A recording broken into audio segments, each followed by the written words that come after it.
इस वीडियो में हम लोग डिस्कस करेंगे कि how to prepare for campus placement. जैसे कि अभी थोड़े दिनों में कैंपस प्लेसमेंट स्टार्ट होने वाला है and in most of the colleges it will start from July.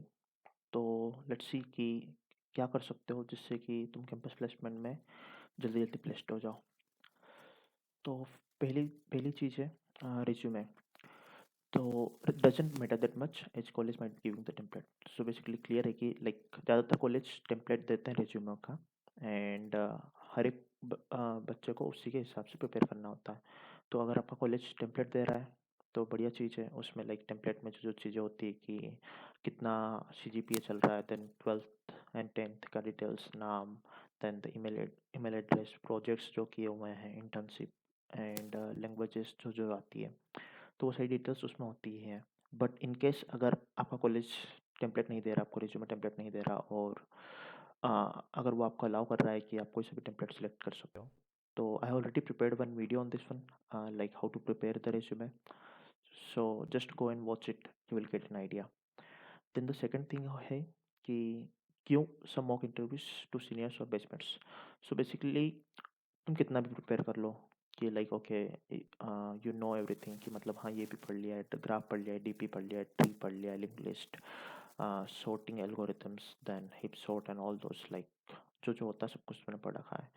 But still जब तक तुम मॉक इंटरव्यू नहीं दोगे तुम्हें आइडिया नहीं लगेगा कि कैसे क्या होगा और कैसे आंसर करना है। तो बेस्ट थिंग इज़ कि तुम सीनियर्स को मॉक इंटरव्यू दे दो और बैचमेट्स को लाइक जस्ट एक ग्रुप बना लो फ्रेंड्स का एंड उसमें आपस में एक दूसरे का मॉक इंटरव्यूज ले लो, जिससे कि अपनी मिस्टेक्स पॉइंट आउट कर सकोगे एंड कैसे क्या आंसर करना है इंटरव्यू के दौरान वो सब पता चल जाएगा। तो this is the other thing that you have to do. Then the third thing is कि check some recent interview experiences of the company, just question asked in the OT। तो बेसिकली ये चीज़ मैंने क्यों बोली कि लाइक नॉर्मली यही होता है कि लेट्स से कंपनी ए आने वाली है 5 दिनों बाद और लेट्स से 2 दिनों बाद, तो तुम्हें पहले ही पता चल जाता है कि हाँ ये कंपनी आने वाली है तुम्हारे लिए। एंड पहली प्रोसेस जो होती है, लाइक मैंने ऑलरेडी एक वीडियो में बताया कि इंटरव्यू प्रोसेस कैसी होती है। तो पहली चीज़ जो होती है OT होती है। OT ऑनलाइन टेस्ट, सब लोग, कुछ लोग इसे ऑनलाइन असेसमेंट भी बोलते हैं। तो बेसिकली क्या करना है, कुछ नहीं, जाना है, सर्च करना है, like if you have friends in different colleges, let's say तुम IIT में हो और NIT में हो और लेट्स से वो कंपनी किसी दूसरे NIT में आ चुकी है इससे पहले, तो वहाँ अपने फ्रेंड्स से कनेक्ट कर लो और उनसे पूछ लो कि किस टाइप के क्वेश्चन पूछे थे OT में, क्योंकि OT जब तक क्लियर नहीं होगा तुम्हारा आगे की प्रोसेस किस काम की नहीं तुम्हारी। तो बेसिकली मेन चीज़ है OT। तो यही देख लो कि किस टाइप के क्वेश्चन पूछे गए हैं पास्ट में, किस टाइप के क्वेश्चन OT में पूछे, ऑनलाइन टेस्ट में, ऑनलाइन असेसमेंट में। उनको एक बार देख लो, उनका एक आइडिया लगा लो कि हाँ इस टॉपिक पे ज़्यादा पूछे गए हैं या फिर इस टाइप के क्वेश्चन ज़्यादा पूछे गए हैं, तो उस टाइप के क्वेश्चन को एक बार रिवाइज कर लो, या फिर मतलब उस टॉपिक को अगर तुम्हें पढ़ा नहीं है तो उस टॉपिक को कवर कर लो वो 2-3 दिन या जितने दिन पहले तुम्हें पता चल रहा है कि ये कंपनी आने वाली पर्टिकुलर।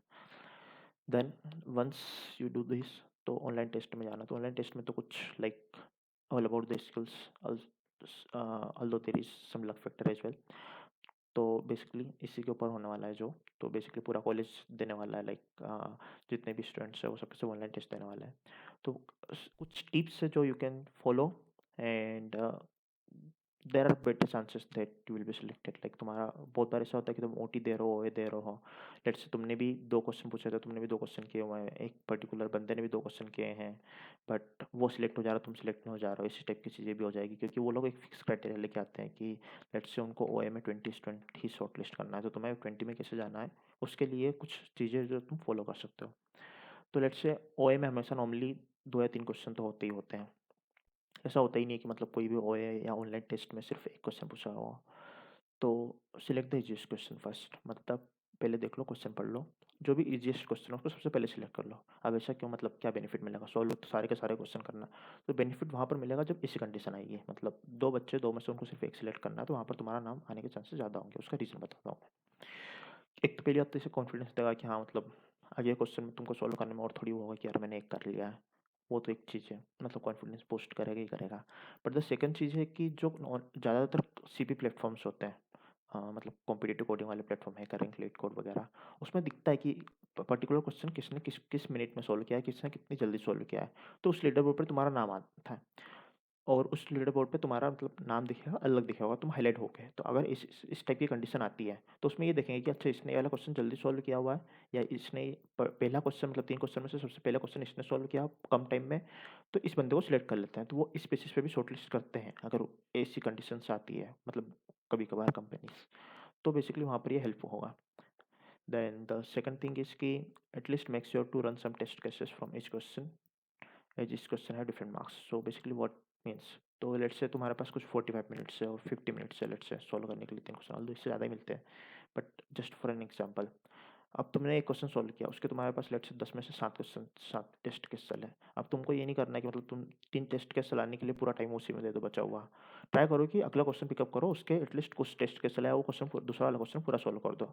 अगर तुमने सारे क्वेश्चन कर दिए फिर तुम इन पे फोकस कर सकते हो, बट अगर तुमने लेट्स से कि किया हुआ है नहीं कुछ भी, तो दूसरा क्वेश्चन पिकअप कर लो। उसका बेनिफिट क्या मिलता है कि जैसे अब 3 क्वेश्चन है तो हमेशा बहुत बार क्या कंपनीज करती है कि पहले क्वेश्चन के कुछ मार्क्स हो सकते हैं, दूसरे के कुछ हो सकते हैं और तीसरे के कुछ हो सकते हैं।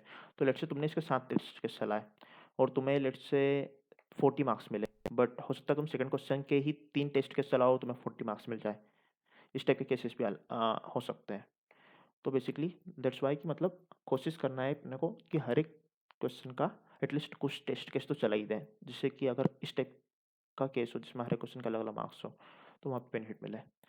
Third thing is like let's say बहुत बार मतलब दो कंपनीज आजकल तो ध्यान देने लग गई, पर कभी कभार ऐसा होता है कि इस टाइप का क्वेश्चन होता है जिसमें कि तुम्हें कुछ ट्रू या फॉल्स रिटर्न करना या फिर 0 या 1 ऐसा कुछ रिटर्न करना होता है बेसिकली उसको सॉल्व करने के बाद में। तो सिंपल केस है कि लेट्स से एक बार अगर सॉल्व करने से सबसे पहले क्वेश्चन सॉल्व करना स्टार्ट करने से पहले ही सबसे पहले काम कर दो कि रिटर्न 0 या रिटर्न 1 करके एक टेस्ट केस लिख दो। तो एटलीस्ट तुम्हारे पूरे टेस्ट अल्दो एक एक रिटर्न में तो सारे के सारे आंसर नहीं आ पाएंगे, बट एटलीस्ट तुम्हारे कुछ तो कोड चलेगा, तुम्हारे कुछ टेस्ट केस तो चली जाएंगे इस केस से। सो एक ये बेनिफिट हो सकता है। Then the fourth thing is let's say अब कि तुमको पता है कि करना क्या है, करना कैसे है, बट तुम्हें कोड लिखना नहीं आ रहा है या तुम्हारे पास टाइम नहीं बचा। लेट्स से तुमको 5 मिनट बचा, तुमको पता है कि हाँ 5 मिनट में कोड तो नहीं लिख सकते, तुम एल्गोरिथम लिख दो, उसके छोड़ दो उस कोड को, उसके एल्गोरिथम लिख दो। तो क्या होता है कभी कभार जैसे कंपनी से अगर चेक करती है कि किसने क्या लिखा हुआ है, तो उनको दिखता है कि हाँ इस बच्चे ने एल्गोरिथम तो लिखी है at least and algorithm is correct. So तुम्हारे चांसेस है कि तुम शॉर्ट लिस्ट हो जाओ ओटी में या ऑनलाइन असेसमेंट में। तो ये चीज़ है। देन सेकंड चीज़ ये है कि हाँ चलो अब मतलब अब ओए तो सोल्व हो गया, अब आगे क्या मतलब ओटी क्लियर हो गया। अगर तुम्हारा ओटी क्लियर हो गया then it's a good thing, congratulation पहली बात तो। तो एक बार जब वो होता है तो सेम थिंग अगेन वापस हमें सेकंड स्टेप फॉलो करना है।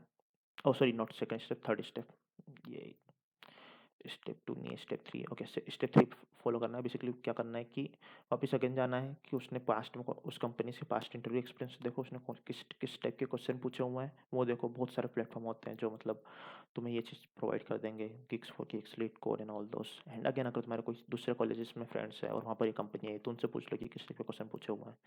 एंड देन अगेन वही चीज़ है कि प्रिपेयर कर लो जिससे कि मतलब अगर एक आध क्वेश्चन रिपीट होता है तो तुम जल्दी से आंसर कर पाओ, कॉन्फिडेंस मिले तुम्हें।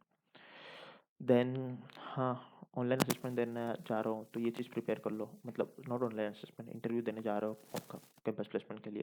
तो तुमसे ये चीज़ तो कोई भी पूछेगा, हर एक इंटरव्यू पूछेगा कि प्रिपेयर योर इंट्रो, मतलब तुम्हारा इंट्रो बताओ। Basically they might ask like introduce yourself, और दे माइट से कि टेल मी अबाउट योरसेल्फ। और इस टाइप का एक ट्रिकी क्वेश्चन होता है कि tell me about yourself which is not mentioned in resume, इस टाइप का। तो मतलब बेसिकली रिज्यूमे इस टाइप से प्रिपेयर करना है। इंट्रो बेसिकली तुम्हारा तुम्हें इस टाइप से प्रिपेयर करना है। अब इंट्रो में क्या पूछा जाएगा क्या नहीं पूछा जाएगा, तो अगेन मैंने ये चीज़ मेरे एक वीडियो में बता रखी है रिज्यूमे टिप्स वाले में, उसमें एक सेक्शन ये भी है कि तुम्हें इंट्रो में क्या क्या रखना चाहिए। तो रिज्यूमे टिप्स वाले में या फिर like interviews how to prepare for interviews वाले में है ये वाली टिप्स, और वहाँ पे मैंने एक इंट्रो बताया हुआ है, सिंपल इंट्रो। तो just go and watch it. Then हाँ अब तुम्हारा जैसे ओटी क्लियर हो गया, ओ क्लियर हो गया, तो जो रिज्यूमे है उसको केयरफुली रीड कर लो कि तुम्हें क्या क्या मेंशन कर रखा है, तुमने क्या क्या डिटेल्स ऐड कर रखी है, क्योंकि हो सकता है तुमसे कुछ चीज़ उसमें से पूछेंगे। तुमने जो जो मेंशन कर रखा है तो बेसिकली बी श्योर तुमने जो जो चीज़ें मेंशन कर रखी है कि मतलब हाँ ऐसा नहीं कि कुछ भी फेंक दिया है कि हाँ मुझे ये भी आता मुझे ये भी आता, क्योंकि तुमने जो लिखा है रिज्यूमे में हो सकता है 90% चांस से तुमसे वो चीज़ें पूछी जाएगी। रिज्यूमे से बाहर कुछ नहीं पूछने वाले हैं, जो तुमने रिज्यूमे में लिख रखा है वही पूछेंगे। तो इसका जस्ट मैं कुछ एग्जांपल भी दे सकता हूँ, but may be let's cover this in next video. So please like this video, share with your friends, and मैं पार्ट 2 लाने वाला हूँ तो उसमें ये सारी बची हुई चीज़ें कवर कर दूंगा इसका पार्ट 2 में। And subscribe the channel. Thank you all.